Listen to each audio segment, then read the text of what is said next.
ও মাবুদ গো, এক ফোঁটা পানি দিয়েই বনি আদমকে বানায়া এই দুনিয়াতে কয়েকদিন ঘুরাইয়া ফিরাইয়া আবার এই অন্ধকার কবরে নিয়ে যাইবেন। এই দুনিয়াতে আর কাহাকেও থাকতে দিবেন না। ভাই বলি, বন্ধুরে বলি, কেউ তো আপন লয়। ভাবিয়া চিন্তা করিয়া দেখিলাম মাওলা, ওই অন্ধকার কবরে আপনি ছাড়া কেহ আপন হবে না। রব্বানা আতিনা ফিদ দুনিয়া হাসানাতাও ওয়া ফিল আখিরাতি হাসানা ওয়া কিনা আযাবান নার। রব্বিরহামহুমা কামা রাব্বায়ানি সগীরা। সুবহানা রাব্বিকা রাব্বিল ইজ্জাতি আম্মা ইয়াসিফুন ওয়া সালামুন আলাল মুরসালিন walhamdulillahi rabbil alamin. Waalaikumsalam assalam wa rahmatullahi wa barakatuh.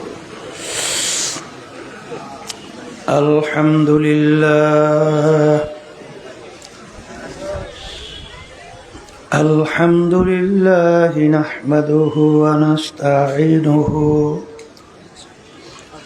ونستغفره ونؤمن به ونتوكل عليه ونعوذ بالله من شرور أنفسنا من يهده الله فلا مضل له ومن يضلله فلا هادي له ونشهد أن لا إله إلا الله وحده لا شريك له ونشهد أن محمدا عبده ورسوله. أما بعد فأعوذ بالله من الشيطان الرجيم.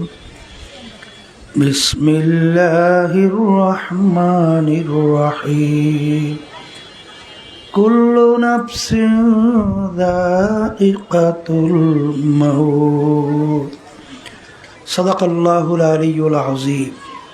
সবাই দুরূদ শরীফ পড়ি। আল্লাহুম্মা সাল্লি আলা সাইয়্যিদিনা ওয়া শাফিঈনা ওয়া হাবিবিনা ওয়া মাওলানা মুহাম্মদ সাল্লাল্লাহু আলাইহি ওয়া আলা আলিহি ওয়া আসহাবিহি ওয়া বারাকা ওয়া সাল্লাম।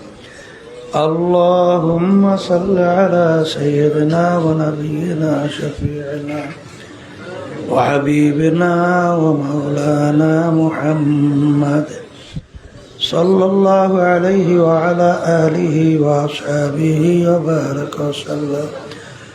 اللهم صل على سيدنا ونبينا وشفيعنا وحبيبنا ومولانا محمد صلى الله عليه وعلى آله وأصحابه وبارك وسلم.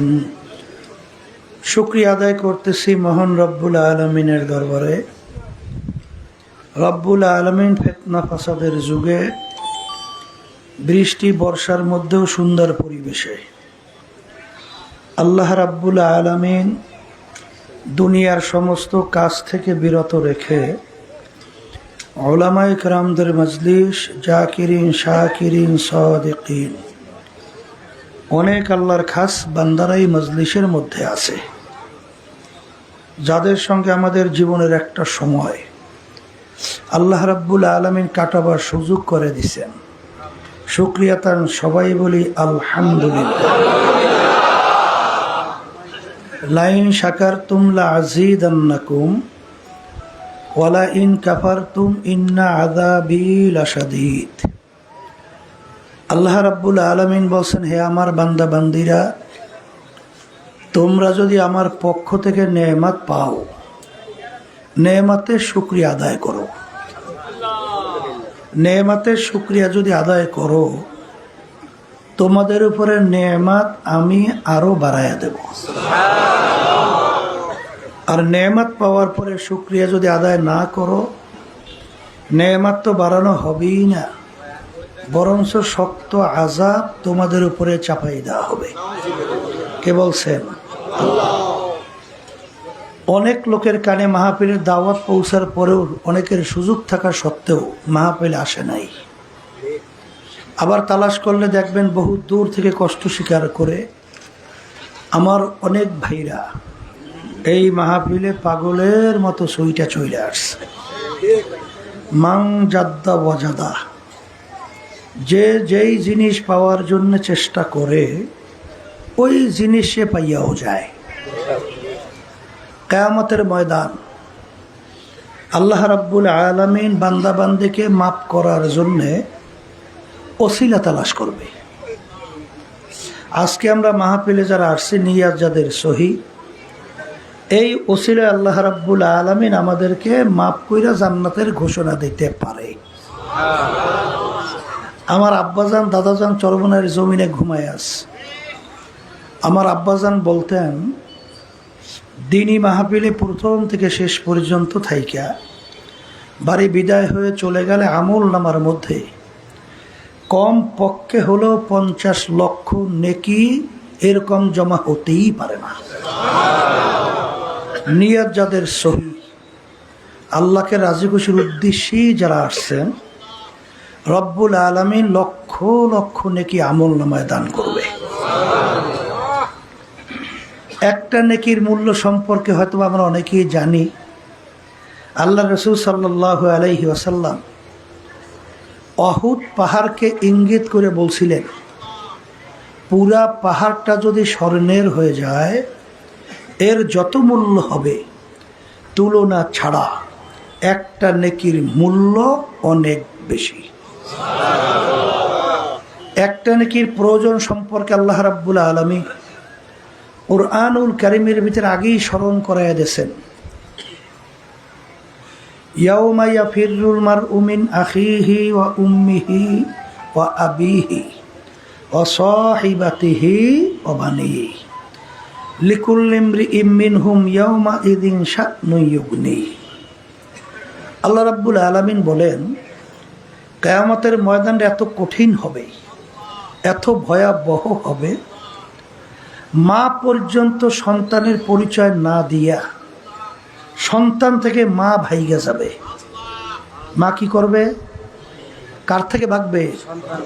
সন্তান থেকে ভাগবে। তা মা যদি সন্তান থেকে ভাগে, পরিচয় না দেয়, আচ্ছা বলেন তো দ্বিতীয় এমন কে আপন আছে? মার চেয়ে আপন কে আছে? নাই। তাই যদি না থাকে, তাহলে কিয়ামতের ময়দানে যদি নেকের ঠেকা বাজে, একটা নেকিরই ঠেকা বাজে, তাইলে সেখানে একটা নেকি সংগ্রহ করার মতো সুযোগ আছে? থাকবে? তা যদি নাই থাকে, এই নেকি সংগ্রহের জায়গা কোথায় বলেন? কোথায়? এই দুনিয়ায় থাকা অবস্থায় নেকির পাল্লা ভারী কইরা গুনার পাল্লা হালকা নিয়া আল্লাহর দরবারে হাজিরা দেওয়া লাগবে। কথা ঠিক কিনা? তাই যারা মাহফিলে আসছেন, নেকি একটা দুইটা না, আল্লাহ কবুল করে লক্ষ লক্ষ নাকি আমল নামায় জমা হবে। তা যারা মাহফিলে আসছে, জিতছি না ঠকছি? আর একটু আসতে বলে। আর যারা আসে নাই, এখন আপনার আমি তো বলি জিতছি আর ঠকছে, কিন্তু এক শ্রেণীর মুসলমান দাবি করার পরেও আমাদের এই কথাগুলো শোনার পরে তারা কিন্তু মিসকি মিসকি হাসে, আবার খটখট কইরেও হাসে, আবার হাসতে হাসতে একজন আর একজনের গায়ে ঢইলা ঢইলা পড়তে থাকে, আর বলে শোন শো হুজুর গো অযৌক্তিক কথা কি আছে না? না, ওরা বস্তুবাদী, ওরা বলতে চায় যা দেখি না দু নয়নে, বিশ্বাস করি না গুরুর বচনে। নাউজুবিল্লাহ বল। অর্থাৎ ওরা বলতে চায় যা দেখি না বিশ্বাসও করি না। যদি কপাল পোড়াকে জিজ্ঞাসা করেন, হে কপাল পোড়া, তুই দেখো না বিশ্বাস করো না, তাহলে তোকে যদি জিজ্ঞাসা করি তুই কি জ্যান্ত না মরা, উত্তর দেবে আমি জেতা। তাহলে জ্যান্ত মানে তোর ভিতরে রূহ আছে না নাই? এখন যদি জিজ্ঞাসা করে তোর ভিতরে রূহ আছে, তুই তো স্বীকার করছো, তাহলে বলতো তোর রূহটা কালা না নীলা না লাল না ধলা, চ্যাপটা না লম্বা না কালো না গোল, বিবরণ দাও। ও কি বলবে? দেখি নেই। কথা কয়। তাহলে তোর ভিতরে রূহ আছে, তুই স্বীকার করো নাই, তাহলে তুই রূহটা তুই দেখো নাই। তা না দেখে যদি তুই বিশ্বাস করতে পারো যে আমার ভিতরে রূহ আছে, তাই যেই মালিক তোমার আমার ভিতরে গোপনে রূহ রেখা তোমাকে হাঁটাইতে চলাইতে কথা বলাতে পারে, সেই মালিক গোপনে কবরের ভিতরে ঘরের ভিতরে কবরে রেখা আযাব দিতে পারে না? আর কাছতে বলে কি পারে না? এই বস্তুবাদীরা বর্তমানে বাংলাদেশে কিন্তু অভাব নাই। কথা বলে না, অভাব নাই। এখন অধিকাংশের নাম হয়েছে বুদ্ধিজীবী। নাম রাখছে কি? বুদ্ধিজীবী। আগে শুনছি মানুষের বুদ্ধি থাকে মাথার মধ্যে। কি বুদ্ধি থাকে কোথায়? এখন ওদের বুদ্ধি মাথার থেকে নাইমে আসে জিহ্বায়। কথা বলছে। তাই মাথায় বুদ্ধি থাকলে তো কথাবার্তা নিয়ম অনুযায়ী সবকিছু বলা যায়, কিন্তু জিহ্বায় আসলে নিয়ন্ত্রণ করে কেনা। এই জন্যই তোরা এলোপাথারি কথা বলে। ওরা সৃষ্টিকর্তা তালাশ করে পায় না, ওরা শেষ পর্যন্ত পায় মানুষ নাকি বানর থেকে সৃষ্টি। এই যে ফ্যাসিস্ট, খুনি, গুমি, আয়নাগর বানান্যা বাংলাদেশ থেকে লক্ষ লক্ষ হাজার কোটি টাকা বিদেশে পাচার করন্যারা, ওই যে পালাইল না, কথা কয় না, হাজার হাজার মায়ের কৌর সন্তান হারা করছে না? করার পরে আহা, শিক্ষা সিলেবাসের মধ্যে, শিক্ষা পাঠ্যসূচির মধ্যে ক্লাস 6-7 পর্যন্ত এই ডারউইনের থিওরি ঢুকাই দিস। ডারউইন থিওরি দিছে মানুষ নাকি আল্লাহ সৃষ্টি করে নাই, মানুষটাকে বানর থেকে সৃষ্টি। এখনো বান্দরের জাত আছে না নাই? আসতে বলে। শোনেন, কিছুদিন আগে দেখেন নাই নারী নীতি সংস্কার কমিশন 10 জন সদস্য, এর ভিতরে প্রধান নাম রাখছে পারভিন হক। নামটা কি মুসলমান না অন্য জাতি? কথা বললেন। ওরা নারী সংস্কারের ব্যাপারে প্রস্তাব রাখছে যে মেয়েদের স্বাধীনতার বাধা হলো ধর্ম। জোরে বলেন না। অর্থাৎ ইসলাম,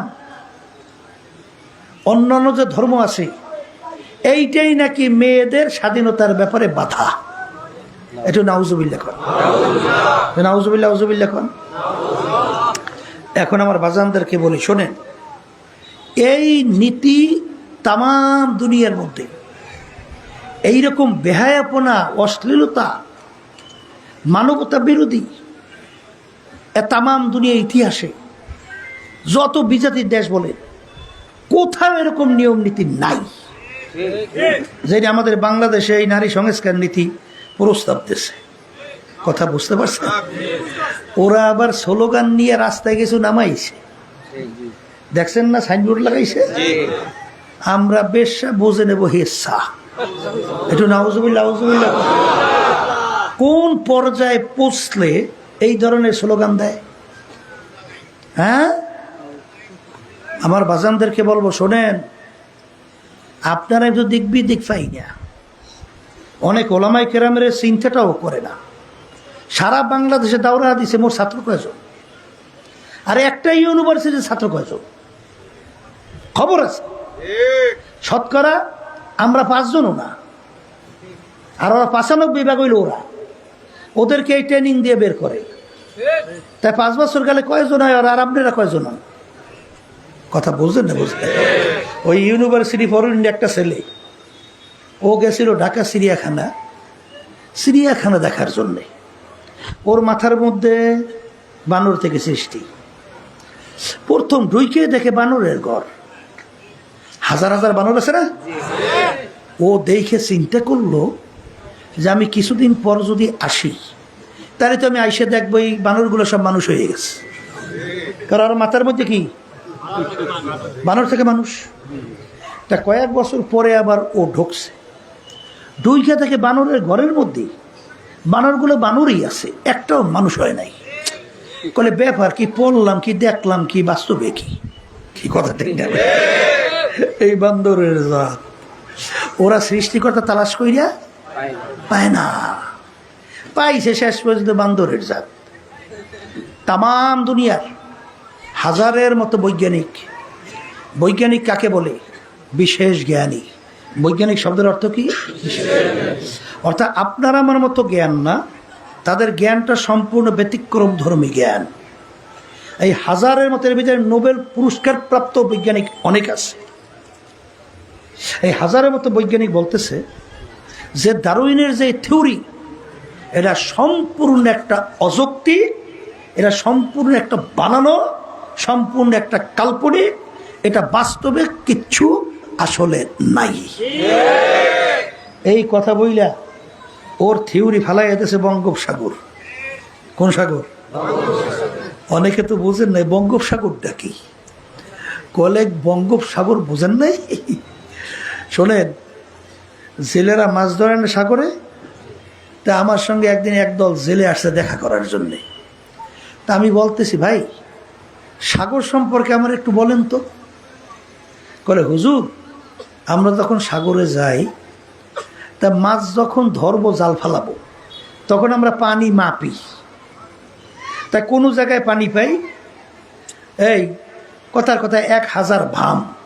1000 ভাম, ভাম বোঝেন তো? 2 হাত টান করলে এই এসে 1 ভাম, এই সে 1000 ভাম। কোথায় হুজুর? 10,000 ভাম। এরপরে যাওয়ার পরে যত শক্তি আমাদের আছে শুধু ফালাইতে থাকি, কোনো ওর তলিবলি পাওয়া যায় না। এই জন্য নাম রাখছি নাই ভাম। তাই বঙ্গোপসাগর বোঝেন তো, আজ পর্যন্ত দুনিয়া সৃষ্টির পরে সমুদ্রের তলদেশ এবং এই সমুদ্র সম্পর্কে সবেমাত্র বৈজ্ঞানিকরা সৃষ্টির পরে দুনিয়ার 5 ভাগ সবেমাত্র আবিষ্কার করছে। 95 ভাগ আবিষ্কারই করতে পারে নাই। ওরা চিন্তা করে সৃষ্টি করতে লইয়া, তোদের সামনে সাগর, সেইটা আবিষ্কারই করতে পারলি না, আর তোরা চিন্তা করে সৃষ্টি করতে নিয়ে। আল্লাহ রাসূল সাল্লাল্লাহু আলাইহি ওয়াসাল্লাম ওই যে বলেন বঙ্গোপসাগরে নিক্ষেপ, বোঝেন নাই? ও কোনোদিন আর উঠবে না, আর তলামলা নাই, ও কোথায় যায় খবর নাই। কথা বোঝেন না? বোঝেন? এই জন্য ওদের থিওরি বঙ্গোপসাগরে।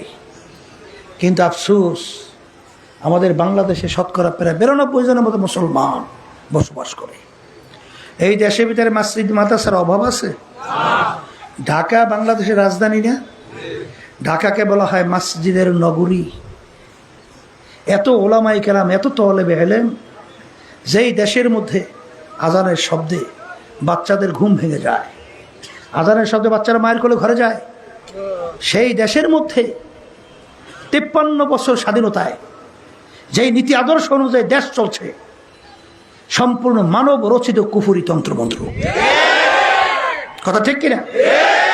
এই জন্য আমার বাজানদেরকে বলবো, তা ওরা তো এরকম চেষ্টা কইরা মুসলমান সন্তানদেরকে ইমান হারা করার জন্যে চেষ্টা করে কি করে না? না চুপুরে বসে রয়েছে? ওই গেছিলাম সেদিনকার দিনাজপুর, বলতেছে হুজুর এই জেলার ভিতরে প্রায় 700-র মতো খ্রিস্টানি মিশনারি কাজ চলে। আর আমরা তো এক শ্রেণী আছি, খালি একটু মাদ্রাসা মুহতামিম, একটু মুহাদ্দিস, বস, যথেষ্ট। আমি খুব ভালোই আছি, কারণ আমার খুব সম্মান করে, হাতিয়া তোফা তো কম দেয় না। আবার হুজুরের কাছে মাথাটা পাঠিয়ে দিয়ে, হুজুর একটু দোয়া করে।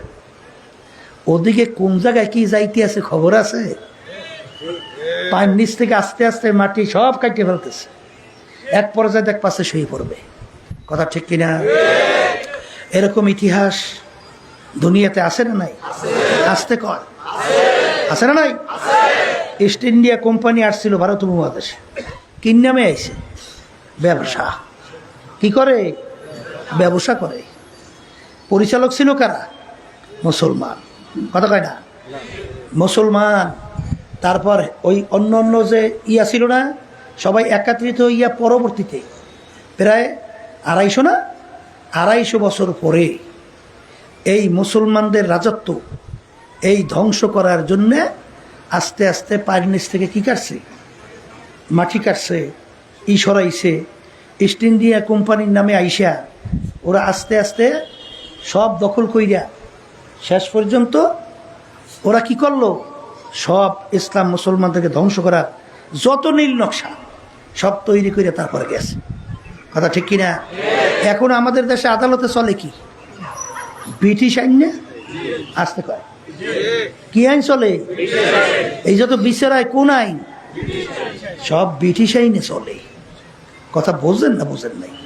তাই যেই কথা বলতে চাইছিলাম যে আমার বাজানদেরকে বলবো যে এরকম ইতিহাসের ভিতরে দেখবেন যে ওই ইসলাম নামক গাছটা এরকম ওরা কাইটে ফেলাবার জন্যে আস্তে আস্তে নিচ থেকে মাটি সরাইয়া একসময় ফেলাইয়া দেয়।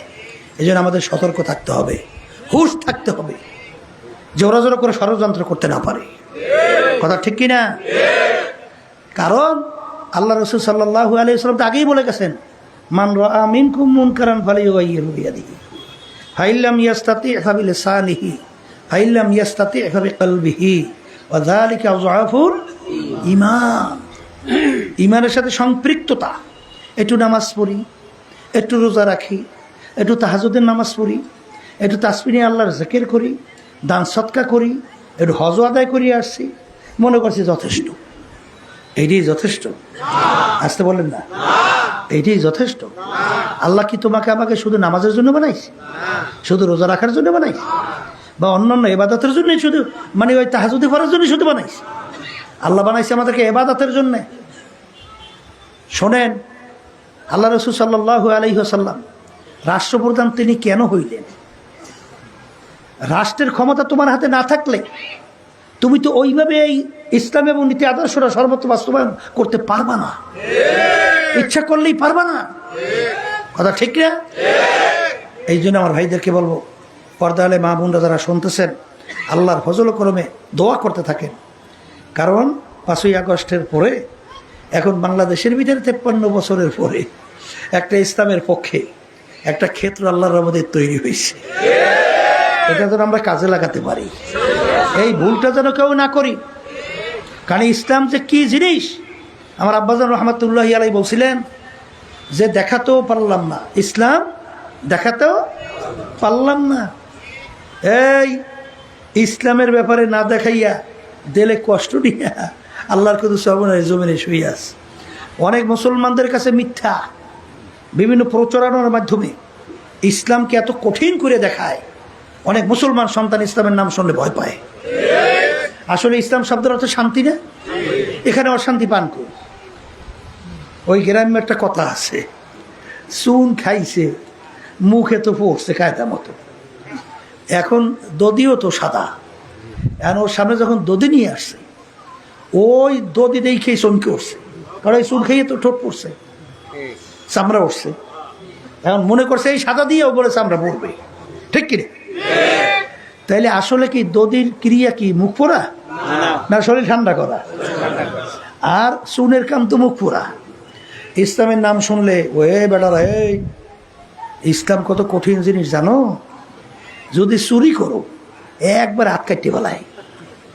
এখন এই কথা শুনলে আমাদের দেশে চোরাগুই তো রাজত্ব আসে, কথা কয় না? তাই আমাদের দেশের কারবারাদি সব চোরা না? আসতে কর কলে, তাইলে দিয়ে সব সর্বনাশ হয়ে যাবে। ইসলাম বোঝা লাগবে। ইসলাম কিন্তু সব চোরের হাত কাটার নির্দেশ দেয় নাই। চোরও আবার 2 প্রকার বলেন, একটা হলো অভাবী চোর, আর একটা হলো স্বভাবী চোর। কেউ যদি পেটের ক্ষুধায় জ্বালায় যন্ত্রণায় টেকতে না পাইয়া মারা যাবে উপক্রম হইয়া চুরি করছে, উপায় নাই, চুরি করে খাইছে, এইটা কি চোর? অভাবী। আর যার কোনো অভাব নাই সে চুরি করে, এইটার নাম কি চোর? স্বভাবী। ইসলাম বলে স্বভাবী চোরের ধরি হাত কাটিয়ে দাও। আমাদের বাংলাদেশে এমপি মন্ত্রী এর সবই তো অভাবী, একটা আসতে কম স্বাভাবিক। হ্যাঁ, এসব স্বভাবই। তা এই আর দুই একটা যদি ধরিয়া কাটিয়ে দিতে পারেন তাহলে বাংলাদেশ ঠান্ডা। আর তোমার আমার কষ্টের অর্জন করা টাকা আর বিদেশে পাচার হবে না। আর সেখানে বেগুন পাওয়ার চিত্ত বিনোদন মেয়েদেরকে নিয়ে হোলি খেলায় মত্ত হতে পারবে না। দরকার আছে না নাই? কিন্তু আমি ইসলামকে শুনেছি এমন ভাবে মনে হয় এটা জানি কি, আরে এইটা তোমার আমার জন্য শান্তি, তার বাস্তবতা দেখেন নাই? দেখাইতে তো আর পারলাম না, কি শুধু দেখা যায়। এই জুলাই 5ই আগস্ট হাজার হাজার মারকুল খালি হয়ে গেল না? তখন মা কলিজা ফাটা চিৎকার আর বলতেছে আজকে কয়েকদিন পর্যন্ত আমার বাচ্চা আমাকে মা বলে ডাকে না। কলিজা ফাটা চিৎকার। তখন মুখদের সেই পানি পানি শব্দ আমাদের কান থেকে যায় নাই। আবু সাইদের সেই হাত প্রসারিত করে বুকের ভিতরে ঠান্ডা মাথায় গুলি নেওয়া সেই দৃশ্য এখনো তো চোখের থেকে যায় নাই, রক্ত এখনো শুকায় নাই। তখন ইসলাম আমরা যারা ধারণ করি তখন কিন্তু এই অন্তর্বর্তীকারী সরকার কি শপথও নেয় নাই, কথা বুঝছেন? তখন আমরা নামছি দেশের ভিতরে সংখ্যালঘু। কারণ কি? আমরা তো জানি শকুন চক্ষু কোথায়, বুঝেন তো? আমাদের পাশের রাষ্ট্র ভারত এই শকুন চক্ষে দিয়ে তাকাই আছে যে কোন জায়গায় অরাজকতা বাজাইয়া দেশটাকে শেষ করবে। ওদের সবচেয়ে বড় পয়েন্ট হইল সংখ্যালঘু। এইটা প্রচার করবে, সংখ্যালঘুদের ঘর বাই মেঙে শেষ, সংখ্যালঘুদের মারিয়া শেষ, ওদেরকে ইজ্জত শেষ, মারিয়া শেষ, সব আগুন জ্বালাই শেষ। এই ধরনের ঘটনা ঘটাইয়া আন্তর্জাতিকভাবে বিভিন্ন ধরনের আশার একটা শত্রু তৈরি করবে। এটা আল্লাহর রহমতে আমরা আগেই বুঝছি। এইটা বুঝে সঙ্গে সঙ্গে সারা দেশে আমরা বলছি সাথে সাথে সংখ্যালঘুদের জানমাল ইজ্জত এবং তাদের ধর্ম উপাসনালয় ঘরবাড়ি তোমরা পাহারার দায়িত্ব পালন করো। কথা ঠিক কিনা? তখন প্রশাসন ছিল না, তখন কিন্তু ইসলামী আন্দোলন বাংলাদেশ সহ সমস্ত ওলামায়ে কেরাম দিনদার। তখন কিন্তু রাস্তার ভিতরে যানজট লাঘবের জন্যে আমরা কিন্তু ট্রাফিকের সিগন্যালের দায়িত্ব পালন করেছি। দেখছেন না দেখেন নাই? আর ওই সময় এক শ্রেণী নামছে চাঁদাবাজির জন্যে, তখন নামছে ওরা লুটতারাজের জন্যে। ঘাট দখল করে, স্টেশন দখল করে, মানুষকে অতিষ্ঠ করে আগুনের মতো অশান্তি তৈরি করে। এই হলো ইসলাম, আর ওইটা হইল অনিসলাম। কথা কয় না? এই সংক্ষেপে গেলে একটা বুঝাইলাম, আরে বেশি দরকার নেই। এটা তো বুঝছেন না? বুঝেন নাই? এই কুত্তার গোশত কুত্তায় খাইতে পারে? ওই দেখেন নাই কুত্তামি করতে যাইয়া, চাঁদাবাজি করতে যাইয়া একটা তৈরি না, একটা লাগে আর একটা মরছে বেড়া জানি কয়টা। 5ই আগস্টের পরে 70 না 75 জন সংখ্যা আমার পুরো মনে নেই। হ্যাঁ, এই কামরা এই কামরা এক কুত্তার গোশত আর এক কুত্তার গোশত খাইতে পারে?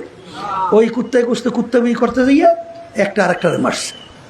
এই কথা ঠিক না বেঠে? এই জন্য আমার বাজানদেরকে বলো, ইসলাম দুনিয়াতেও শান্তি, আখেরাতেও মুক্তি। জোরে বলেন কথা ঠিক না বেঠে? এই জন্য আমার বাজানদেরকে বলবো, যারা বস্তুবাদী, যারা ওই নাস্তিকদের পায়খানা প্রস্রাবে পাচার খায়, এই ওদের চিন্তা হলো বেনিয়মে। বলে আল্লাহ যদি একজন থাকি তাহলে আল্লাহকে বানাইছে কেনা? খুব সহজভাবে সুন্দরভাবে কয় না? এই কথা বলেন না কেন? আমি যদি উত্তর দিই আল্লাহকে বানাইছে অমুকে, প্রশ্ন শেষ না আবার করবে যে হুজুর তাহলে তারে বানাইছে কেনা? বলি অমুকে, শেষ না আবার করবে? এই বলছি অমুকে, শেষ না আবার করবে? তাহলে তাকে বানাইছে কে, তাকে বানাইছে কে, তাকে বানাইছে কে, প্রশ্ন শেষ কবে? আসতে পারে কোনোদিন শেষ হয়? বলতে ব্যাপার কি? কলে ব্যাপার কিচ্ছুই না। কলে মানুষ বানাইছে কে? বলেন আল্লাহ। মানুষের চিন্তা শক্তি ব্রেন দান করছে কে? এই ব্রেন চিন্তা শক্তির ভিতরে একটা সীমাবদ্ধতা আছে না নাই? আমরা মানুষ সবই বুঝি। তাহলে বুঝলে বলেন তো, সূর্যটা দুনিয়া থেকে 13 লক্ষ গুণ বড়, 9,30,00,000 মাইল দূরে। এই যে দুপুরের সময়, রৌদ্রের সময়, দুপুরে গরমে যে তাপ দেয়, এই আগুনটা জ্বালাইছে কেনা? বাড়ি করিয়া কত তোমার ব্রেনে ধরে না? কি ব্রেনে ধরে না? কি ধরে? এই ধরে। হ্যাঁ, এই সূর্যটা কেমনে ঝুলেই রাখলো 13 লক্ষ গুণ বন্ধু দুনিয়ার চেয়ে বড়, ব্রেনে ধরে না? ধরে না? তাহলে দেও তো, ধরেই তো না। এই সূর্যটা কে বানাইলো, কিভাবে বানাইলো? যদি বানান্য একজন না থাকে, তাপ দেওয়ান্য যদি একজন না থাকে, তাইলে তো এটা আপনি আপনি হয় না। যেমন নাকি এর জন্য আল্লাহ রাব্বুল আলামিন বুঝের জন্যে মানুষকে আল্লাহ রাব্বুল আলামিন ব্রেন, বুঝ শক্তি দান করছে। আপনি রাস্তা দিয়ে যান, গোবর হয়ে রয়েছে, গোবর, গরু ধারে কাছেও দেখা যায় না, চোখের নজরে নাই। আপনি গোবর দেখার পরে আপনার ব্রেন কি বলে? আসতে কয় কি গেছে? আবার বলেন না, কে গরু আপনি দেখছে? তা না দেখে বলেন কেমন গরু গেছে? কি গোবর দেখে আপনার ব্রেন বলতেছে গরু গেছে। এই জন্য আল্লাহ রাসূল সাল্লাল্লাহু আলাইহি ওয়াসাল্লাম বলেন, তাফাক্কুরু ফি খালকিল্লাহ ওয়ালা তাফাক্কুরু ফিল্লাহ। তোমরা আল্লাহর মাখলুকাত নিয়ে চিন্তা করো, আল্লাহ নিয়ে চিন্তা করার শক্তি তোমাদের ব্রেনে আল্লাহ দেয় নাই।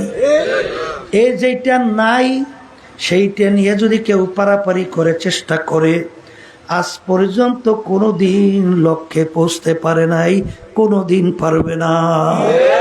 জোরে বলেন কথা ঠিক কিনা? তাহলে আল্লাহর পরিচয় কেমনে পাইবেন? বলে তুমি মাখলুকাদের দিকে তাকাও। যখন আল্লাহর বান্দা বান্দি যখন একটা ফুলের দিকে তাকায়, ওই গোলাপ ফুলের ভিতরে ঘেরান, ওই কামিনী ফুলের ভিতরে এক ঘেরান, হাসনায়না ফুলের ভিতরে এক ঘেরান, ওই যে কি জানি বিভিন্ন বিভিন্ন ফুলে এক ঘেরান। এই ঘেরান কেউ দেখছো? কথা কয় না? তাইলে ঘেরান কেউ দেখো নাই, এই ঘেরান কে গোপনে লুকায়া রাখলো? এই ঘেরান লুকাইয়া রাখার একজন কারিগর, সৃষ্টিকর্তা আছে না? এই ক্ষেত্রে যাইয়া এক কবি আল্লাহর কাছে শুকরিয়া আদায় করতে যাইয়া বলেন, মালিক আর মে তু হ্যায়, ভো মে তু হ্যায়, গুল মে তু, যেদার দেখতা হো मैं तू ही तू है, तू ही तू है, तू ही तू। হে আমার মালিক, আমি যখন একটা গোলাপ ফুল দেখি, গোলাপ ফুলের ঘেরান নেই, আমি গোলাপ ফুল পাই না, ঘেরান পাই না, আমি পাই তোমাকে। কথা ঠিক না বেঠি? যখন আল্লাহর বান্দা বান্দি একটা গাছের পাতার দিকে তাকায়, তখন তাকাইয়া তাকাইয়া বান্দা বান্দি বলে, বর্গেদার আখতা সবজে দর নজরে হুশিয়ার, হারওয়ারাতে দফতরি মারেফাতে দেগা। হে আমার দয়ার মালিক, আমি যখন একটা গাছের পাতার দিকে তাকাই, আমি গাছের পাতা দেখি না, আমি দেখি তোমাকে। অবিল আফাকি ওয়া ফি আনফুসিকুম আফালা তুবসিরুন। আমার মালিক বলে, বান্দা বান্দিরা তুই তোর নিজের দিকে তাকা, তাকাইয়া তুই যখন মুরাকাবা চিন্তা করবি, আমাকে পাইয়া যাবি। এ আল্লাহর বান্দারা, পর্দালে মা বোনেরা, ভালো করে মনকে বুঝাও। যারা একটু ইংরাজি বাংলা পইরা দুনিয়ার বিভিন্ন আনন্দ ফুর্তিতে লিপ্ত হইয়া ধরাকে সরা জ্ঞান মনে না কইরা যেরকম ইচ্ছা সেরকম নিজের জীবনকে চালাও। আমি সেই বাজানদেরকে বলবো, পর্দালে মা বোনদেরকে বলবো, আমার মালিক কত বড় কুদরতের মালিক। আমার মালিক মানুষ দুনিয়া সৃষ্টির পরে যত মানুষ আসছিল, আছে, আসবে, একটা আঙ্গুলের হাতের টিপ এতটুকু জায়গা, এতটুকু জায়গার ভিতরে আমার মালিক ডিজাইন করছে। এই একটা হাতের করের টিপ এতটুকু জায়গায় ডিজাইনের মধ্যে আর একজন দুনিয়া সৃষ্টির পরে আর একজন আর টিপের পূর্ণ কোনো মিল নাই। এ দুনিয়াদার পাগল আমার বাবারা, বলো তো এতটুকু জায়গায় কোন ডিজাইন আছে? এতটুকু জায়গায় কয়টা ডিজাইন করতে পারে? এই বানাইনা কারিগর আছে না নাই? সেই কারিগর হলো আমার মালিক। এ আল্লাহর বান্দারা, পর্দা আলে মা বোনেরা, ভালো করে মনকে বুঝাও। আমার মালিক তার কালাম কোরআনুল কারীম নাজিল করলেন আল্লাহর হাবিব সাল্লাল্লাহু আলাইহি ওয়াসাল্লাম। তার উপরে আল্লাহর হাবিব কিন্তু দুনিয়ার ভিতরে কোনো শিক্ষায় শিক্ষিত হইতে আল্লাহ সুযোগ দেয় নাই। আল্লাহর রসুলকে বলা হয় উম্মি, এমনকি আল্লাহর হাবিব নিজের দস্তখত এমনকি নিজের সাইনও করতে জানতেন না। দুনিয়ার দিক থেকে আল্লাহর হাবিবকে উম্মি বলা হয়। বাজান, প্রমাণ কিভাবে রাখতেন? তার আঙ্গুল মোবারকের ভিতরে আংটি মোবারক দিয়া সিল মারত। বাজান, ওইটাই ছিল প্রমাণ। তার উপরে 30 পারা কোরআনুল কারীম আল্লাহ রাব্বুল আলামিন নাযিল করলেন, যার শুরুতে আমার মালিক চ্যালেঞ্জ হিসাবে সইরা দিয়া বলে, যালিকাল কিতাব লা রাইবা ফীহ। এই যে কিতাব দেখো, এর ভিতরে কোনো ভুল সন্দেহ বলতে কিছু নাই। আরবের কাফেররা আরবি ভাষী ছিল, তারা কিন্তু কোরআনুল কারীম বসত। তারাও কিন্তু বহু চেষ্টার পরেও ভুল বের করতে পারে নাই। 1450 বছরের উপরে হয়ে গেল। এত ইসলামের শত্রু, এত বৈজ্ঞানিক দার্শনিক দুনিয়ার থেকে বিদায় নিয়ে চলে গেল, তারাও কিন্তু ভুল বের করতে পারে নাই। বরঞ্চ যখনই তারা ভুল তালাশ করতে যায়, কালিমা পইরা মুসলমান হইয়া যায়। বাজান, কানাডার টরেন্টো ইউনিভার্সিটির বাজান প্রফেসর ক্যারি মিরর ও গণিত এবং যুক্তিশাস্ত্রের উপরে পাণ্ডিত্য অর্জন করলো। ও এত বড় জানুন না পাণ্ডিত, খ্রিস্টান বাইবেলের উপরে পাণ্ডিত্য অর্জন করলো। ধর্মীয় যাজক বলা হইতো, ধর্মীয় তাদেরকে বলা হইতো পাদরি।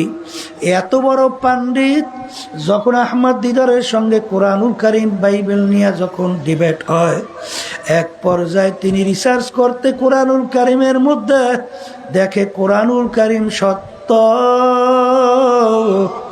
কোরআনুল কারীমের ভিতরে ভুল বের করা যায় নাই।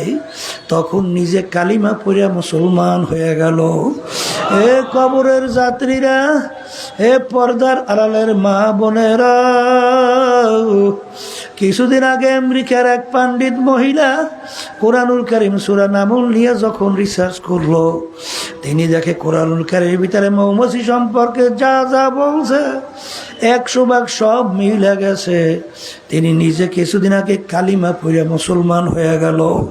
বাজান, কিছুদিন আগে আমেরিকার এক বাজান খ্রিস্টানদের পাদ্রী, সেও রিসার্চ করে কালিমা পড়ে মুসলমান হয়ে গেল। আমাদের পাশের রাষ্ট্র ভারত, শিবশক্তি মহারাজ অনেকগুলা ভাষার উপরে ডক্টরেট ডিগ্রি, 12 ভাষার উপরে পাণ্ডিত্য অর্জন করছিল। তিনিও রিসার্চ কইরা কালিমা পইরা মুসলমান হয়ে গেল। এ কবরের যাত্রীরা, ফ্রান্সের মরিস বুকাইলি বাজান, তিনি একটা বইও লেখছেন, বাইবেল, কোরআন ও বিজ্ঞান। তিনি ওখানে প্রমাণ করে দেখাইলেন, হারে আসমানি কিতাবের সংখ্যা 104, এর ভিতরে উল্লেখযোগ্য 4 কিতাব, কোরআনুল কারীম, বাইবেল, তাওরাত, ইনজিল, জবুর। এই কোরআনুল কারীম, বাইবেল, ইনজিল, জবুর নিয়ে তিনি রিসার্চ করলেন। দেখে আমেরিকা তাওরাতের সঙ্গে লন্ডনের তাওরাতের পূর্ণ মিল পাওয়া যায় না, জবুরেরও পাওয়া যায় না, ইনজিলেরও পাওয়া যায় না। কিন্তু কোরআনুল কারীম নিয়ে তিনি যেখানে রিসার্চ করলেন, তামাম দুনিয়ার যে কোনো প্রান্তে একটা নোক্তারও কোনো পরিবর্তন পাওয়া যায় না। কারণ কি বাজান, ওগুলাও তো আসমানি কিতাব, কোরআনুল কারীম তো আসমানি কিতাব। অন্য অন্য কিতাব পরিবর্তন, কোরআনুল কারীম কেন পরিবর্তন হয় নাই? আল্লাহ রাব্বুল আলামিন অন্যান্য কিতাব নাজিল করার পরে আমার মালিক কিন্তু সংরক্ষণের দায়িত্ব হিসেবে বলেন নাই, কিন্তু কোরআনুল কারীম নাজিল করার পরে আমার মালিক বলেন ইন্না নাহনু নাযালনা যিকরা ওয়া ইন্না লাহু লাহাফিজুন। কোরআনুল কারীম নাজিল করলাম আমি, ওর হেফাজতের দায়িত্ব নিলাম আমি। এই জন্য বাজান কেমনে হেফাজত করে, সেদিনকার একটা বাচ্চা আমার সামনে নিয়ে আসছে, বলতেছে হুজুর ও আল্লাহর ফজলে 30 পারা কোরআনুল কারীম হাফেজ হয়ে গেছে। তাকাইয়া দেখি আমার মালিক ওর সিনার মধ্যে কোরআনুল কারীম 30 পারা কিভাবে সংরক্ষণ কইরা রাখছেন। হে দুনিয়াদার ফাসেক, হে নাস্তিকের দলেরা, হে কাফেরের দলেরা, ইসলাম বিদ্বেষী চক্ররা, আহারে তোরা যত চেষ্টা করো কোরআনুল কারীম হেফাজত করবেন আল্লাহ। এই জন্য আমার বাজানদেরকে বলবো, কোরআনুল কারীম এখন আমাদের মাঝে আছে না নাই? এখনো চ্যালেঞ্জের আয়াত আছে না নাই? তাম দুনিয়ার ইতিহাসে দ্বিতীয় একটা দেখাতে পারবা না। এমন কোন লেখক, এমন কোন দার্শনিক, এমন কোন বৈজ্ঞানিক, এমন কোন পণ্ডিত, এমন কোন আবিষ্কারক, সে তার কিতাবে বইতে লিখতে পারছে আমার কিতাবে বইতে ভুল নাই, আমার দর্শনে ভুল নাই, আমার আবিষ্কারে কোনো ভুল নাই। তাম দুনিয়ার ইতিহাসে দেখা যায় না। একমাত্র দুনিয়ার ভিতরে একটাই কিতাব যার সুরেতে লেখা আছে লা রাইবা ফি, কোনো সন্দেহ নাই, ভুলও নাই। এখনো কোরআনুল কারীম দুনিয়ার মধ্যে চ্যালেঞ্জ হিসাবে এখনো টিকে আছে। এখন আমার বাজানদেরকে বলবো, পর্দালে মা বোনদেরকে বলবো, বাজান মামলা কিন্তু দুইটা, একটা হলো দুনিয়ার মামলা আর একটা হলো আখেরাতের মামলা। এ দুনিয়াদার পাগল আমার বাবারা, দুনিয়ার মামলায় যদি কেউ ম্যাজিস্ট্রেট কোর্টে ঠগ, আবার জজ কোর্টের ভিতরে আপিল কইরা জিতবার আশা করা যায়। জজ কোর্টে ঠকলে হাইকোর্ট, সেখানে ঠকলে সুপ্রিম কোর্ট সিঙ্গেল বেঞ্চ, সেখানে ঠকলে সুপ্রিম কোর্ট ফুল বেঞ্চ, সেখানে ঠকলে প্রেসিডেন্ট কোর্ট, সেখানে ঠকলে আন্তর্জাতিক কোর্ট। এরপরে অনেক ধাপ বাই ধাপ অনেক আপিলের সুযোগ আছে না নাই? কিন্তু এক কবরের যাত্রীরা, তোমার আমার সামনে আখিরাতের 5টা মামলা, মৌতের মামলা, কবরের মামলা, কিয়ামতের ময়দানের মামলা, মিজান পুসিরাতের মামলা। একবার যদি কেউ খোদা না কাজটা ঠইগা বসো, আর দ্বিতীয়বার দুনিয়াতে আইসা আপিল কইরা জিতবার কিন্তু আর আশা নাই।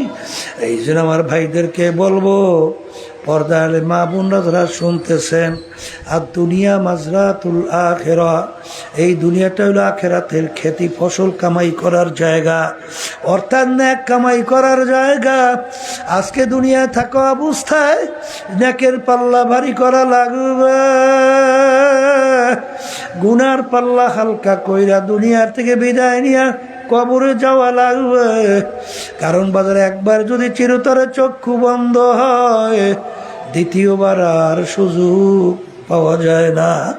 এরপরে আমার বাজানদেরকে বলবো, পর্দালে মা বোনদেরকে বলবো, বাজান দুনিয়ার যে কোনো কাজের ভিতরে একটা সময় থাকে, তারিখ থাকে, দিন রাত্র নির্ধারণ করা থাকে, কিন্তু তোমার আমার মৌত, তোমার আমার মৃত্যু কোন তারিখে নাই,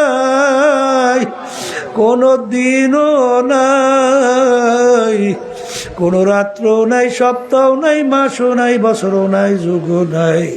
কখন কোন সময় কার ডাক আসবে তোমারও জানা নাই, আমারও জানা নাই। এই জন্য আল্লাহ রব্বুল আলামিন তোমাকে আমাকে স্মরণ করায় দেওয়ার জন্যে আগে কোরআনুল কারীমের ভিতরে ঘোষণা দিছেন, আলহাকুমুত তাকাসুর হাত্তা যুরতুমুল মাকাবির।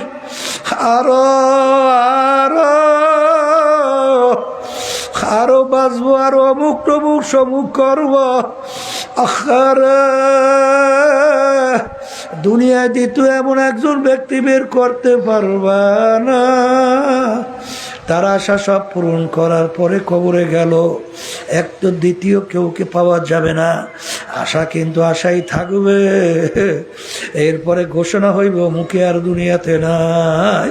এই জন্য আমার বাজানদেরকে বলবো, জ্ঞানী কোনো দিন বাজান কাজ বাকিতে রাখে না। আল্লাহ যখন মাহফিলে নিয়ে আসেন, আমার মালিক বড় দয়ার মালিক, বড় মায়ার মালিক। আজকে দুনিয়ার দিকে তাকাইয়া দেখো, বাপ মায়ের সঙ্গে কঠিন কঠিন যদি তুমি অন্যায় কয়েকবার করো, তখন তোমাকে লাথি মাইরা ঘর থেকে তেজ্য পুত্র করে বের করে দেয়। আজকে বন্ধুর সঙ্গে কঠিন কঠিন অন্যায় করলে বন্ধু তোমাকে অনেক সময় মাইরাও ফেলায়। দল দলের নেতা নেত্রী যাদের জন্য জীবন শেষ করলা, যতক্ষণ স্বার্থ আছে ততক্ষণ তুমি আসো, যখন স্বার্থের ব্যাঘাত ঘটবে, এই দেশের ভিতরে বহুত ঘটনা, দল দলের নেতা নেত্রী দলীয় লোক মাইরা ফেলায়। কিন্তু বাজার আমার মালিকের সমস্ত নেয়ামত ভোগ করলাম, আমার মালিকের দেওয়া নেয়ামত চক্ষু দিয়া দেখি, আমার মালিকের দেওয়া জবান জিহ্বা দিয়া কথা বলি, আমার মালিকের দেওয়া হাত দিয়া কাজ করি, পাও দিয়া হাঁটি, আমার মালিকের দেওয়া নেয়ামত ব্রেন দিয়া পড়াশোনা করলাম, বাজার সার্টিফিকেট অর্জন করলাম, বিভিন্ন ব্যবসা বাণিজ্য করিয়া সম্পদের মালিক হইলাম, সুন্দর সুন্দর বিল্ডিং তৈরি করলাম, গাড়ি তৈরি করলাম, আর অনেক কিছু করলাম।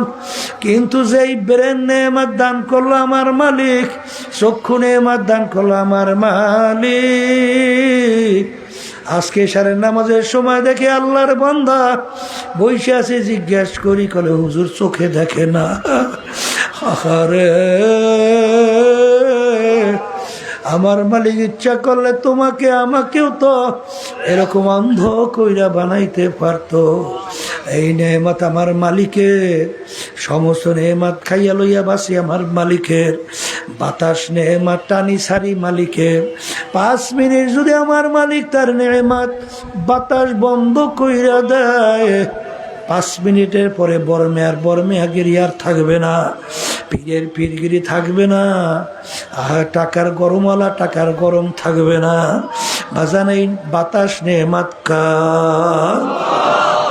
আজকে আমার মালিকের সমস্ত নেয়ামত ভোগ কইরা আমার মালিকের নাফরমানি করলাম, আমার মালিকের হুকুমের বিরুদ্ধাচরণ করলাম। কিন্তু আমার মালিক কত দয়ার, কত মায়ার। আমার মালিক ডাক দিয়া বলে, উলিয়া ইবাদিয়াল্লাযীনা আসরাফু আলা আনফুসিহিম লা তাকনাতু মির রাহমাতিল্লাহ ইন্নাল্লাহা ইয়াগফিরুয যুনুবা জামিআ।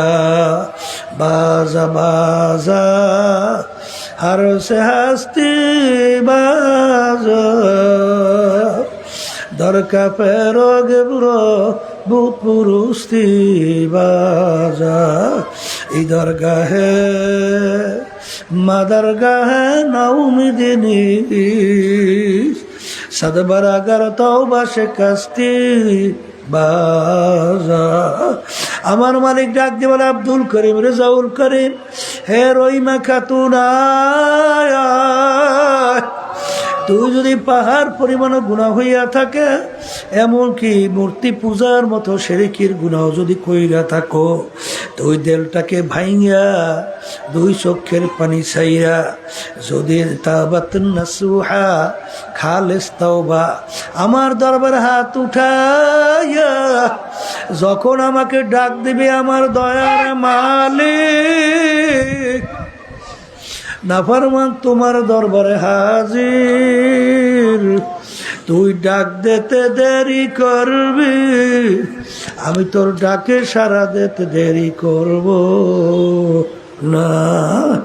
বাজান এই দয়ার মাওলারে ভুললে কার প্রেমে পড়ছো? যাদের প্রেমে পড়ছো সব কিন্তু স্বার্থপর, সব কিন্তু স্বার্থপর। যদি মোহাব্বত রাখো, আল্লাহর সঙ্গে রাখো, দেখবা আমার মালিক মায়ের পেটের মধ্যে মালিক আমার আপন ছিল। আমার মালিক দুনিয়া সর্বক্ষেত্রে আপন, কবরে আমার মালিক আপন, মিজান পুলসিরাত কিয়ামতের ময়দানেও আপন। যদি আপন বানাইয়া না যাও, কবরে যাওয়ার পরে যখন নাফরমান দিক বিদিক হারাইয়া ডান দিকে তাকাইয়া দেখে মাটি, বামে দেখে মাটি, নিচে মাটির বিছানা, উপরেতে চাপা মাটি, ভাইগা যাইতে পারবা না। এখন দিক বিদিক হারাইয়া আল্লাহকে ডাকে, আল্লাহ আল্লাহ আল্লাহ। আমার মালিক বলো, রে মুখারাম, দুনিয়ায় তোকে আমি পাঠাইছিলাম আমার ইবাদতের জন্যে, আর পরীক্ষার হলে পরীক্ষা নেওয়ার জন্যে। আমহিলহুম রুয়াইদা ফারিকুম ফিল জান্নাহ ওয়া ফারিকুম ফিস সাঈর। রাস্তাও দুইটা দেখাইলাম, আহারে পরীক্ষা নেওয়ার জন্য। লিয়াবলুয়াকুম আইয়ুকুম আহসানু আমালা। আরে পরীক্ষার হলে স্বাধীনতা পাইয়া ধরাকে সরাগান মনে করো নাই, যেরকম ইচ্ছা সেরকম চলছো। যেরকম দুনিয়ার স্বাধীনতা পাইয়া আমাকে যেরকম তুই ভুইলা গেছিলি, আজকে কবরে তুই আমাকে 100,000 বছর ডাকবি, আমিও এরকম তোকে ভুইলা গেলাম, আমাকে ডাকবি, আর একবারও তোর ডাকে সাড়া দিব না। আমার মালিক ডাক দিয়া বলবে, এ কবরের মাটি, নাফরমান আমার সমস্ত নেয়ামত ভোগ কইরা আমার হুকুম মানে নাই। ও দু কবরের মাটি, দুই পাশ থেকে এমন ভাবে চাপ মারো, এক পাজরে হাড্ডি অন্য পাজরে মিশাইয়া দাও। আমার কাছে কোনো খাতির হবে না। এই যে আমার ভাইদেরকে বলবো, পর্দালে মা বোনদেরকে বলবো, কিয়ামতের ময়দানে আমার মালিক ইয়াউমা নাদউ কুল্লা উনাসিন বিইমামিহিম, প্রত্যেকটা মানুষকে তার দলের নেতা নেত্রীর সঙ্গে ডাকবে। ডাইকে আমার মালিক বলবেন, তোর দলের নেতা নেত্রী যেদিকে যায় ওদের পিছনে পিছনে সেই দিকে চইলা যা। তোর নেতা নেত্রী যেখানে জায়গা, আমার মালিকও বলেন তোরও সেইখানে জায়গা। আল্লাহ রাসূল সাল্লাল্লাহু আলাইহি ওয়াসাল্লাম বলেন, মান তাশাব্বাহা বিকওমিন ফাহুয়া মিনহুম। দুনিয়ার ভিতরে তুমি যেই দলভুক্ত হইয়া চলবা, যেই দলের নেতা নেত্রীকে নেতা নেত্রী মানবা, আল্লাহ রাসূল সাল্লাল্লাহু আলাইহি ওয়াসাল্লাম বলে কিয়ামতের ময়দানে তার সঙ্গে তোমার হাসর হইয়া যাবে। এক কথায় যার সঙ্গে যার মহব্বত, তার সঙ্গে তার কিয়ামত। এই জন্য আমার ভাইদেরকে বলবো, পর্দালে মা বোনদেরকে বলবো, আমার মালিক যখন নিয়ে আসছে শয়তান এবং নফস, নফস আম্মারা এবং মানুষ শয়তান তোমার আমার শত্রু, মন চাইলো নেকের কাজ করতে বাধা। এই শয়তান এবং নফসের ধোঁকার থেকে মানুষ শয়তান থেকে বাঁচার জন্য আমার মালিক তোমাকে আমাকে হুকুম করছেন, ওয়াকুনু মা'আস সাদিকিন, তোমরা সাদিকিন বান্দাদের সঙ্গী হইয়া যাও। বাজার একটু পরীক্ষা কইরা দেখো, যারা সাদিকিন বান্দাদের সঙ্গে সম্পর্ক রাখে তাদের আমল আখলাক, তাদের চরিত্রের দিকে তাকাইয়া দেখো। আর যারা সম্পর্ক রাখে না তাদের আমলের দিকে তাকাইয়া দেখো। দিন আর রাত্র পার্থক্য। যারা সাদিকিন বান্দাদের সঙ্গে সম্পর্ক রাখে তাদের চোখের দিকে তাকাইয়া দেখো, তাদের চোখ থেকে টল টল করে বাইয়া বাইয়া পানি পড়ে, আর আফসুস করে আহ করে শব্দ করে, এ আমার দয়ার মালিক, আপনি যদি আমাকে মাফ নাই করেন, ওই এক সেকেন্ডে আযাব সহ্য করার শক্তি আমার তো দূরের কথা কারো নাই। এই জন্য আল্লাহর হাবিব বলেন, মান বাকা মিন খাশিয়াতিল্লাহ হারামাল্লাহু তিলকাল আইনা আলান নার। যেই চক্ষু আমার মাওলার ভয় কাঁদবে, ওই চক্ষুর জন্য আমার মালিক জাহান্নামের আগুন হারাম কইরা দিবে। আল্লাহু আল্লাহ। সাহাবায়ে কেরামদের ইতিহাস পড়া দেখেন, আল্লাহর হাবিব সাল্লাল্লাহু আলাইহি ওয়াসাল্লাম অনেক সময় এমন ভাবে কাঁদতেন, হাদিসের ভিতরে আসছে কান্নাহু তল্লুন, মনে হয় যেন হালকা বৃষ্টি পড়তেছে। আখারে তাকশাইরু মিনহু জুলুদুল্লাযীনা ইয়াখশাউনা রাব্বাহুম সুম্মা তালিনু জুলুদুহুম ওয়া কুলুবুহুম ইলা যিকরিল্লাহ। এক শ্রেণী আল্লাহর বান্দা-বান্দী দুনিয়া এরকম আছে, যখন তাদের গুনার কথা মনে করে, জাহান্নামের কথা মনে পড়ে, আমার মালিকের আযাব ও গজবের কথা মনে পড়ে, তাদের শরীরের চামড়া থরথর করে কাঁপে ওঠে, তাদের কলবটা থরথর করে কাঁপে ওঠে। কিন্তু বাজান গুনার পর গুনাহ কইরা যায়, কই একটু চিন্তাও হয় না, একটু দেলও কাঁপে না, একটু চামড়াও কাঁপে না। কারণ কি? কপাল তো মনে হয় পইড়ে গেছে। এই জন্য আমার মালিক বড় দয়ার, বড় মায়ার। যদি মালিকের কাছে মাপ চাওয়ার মতো চাওয়া যায়, আমার মালিক শুধু মাপ করবেন তাই না, এমনকি তোমার আমার গুনাহ নেকের দ্বারা পরিবর্তন কইরা দিবে। আল্লাহুম্মা আমিন। এ ঘরের মেয়ে লোকেরা হাত উঠাও, গুনার কথা মনে করো, দুই চোখের পানি ফালাও।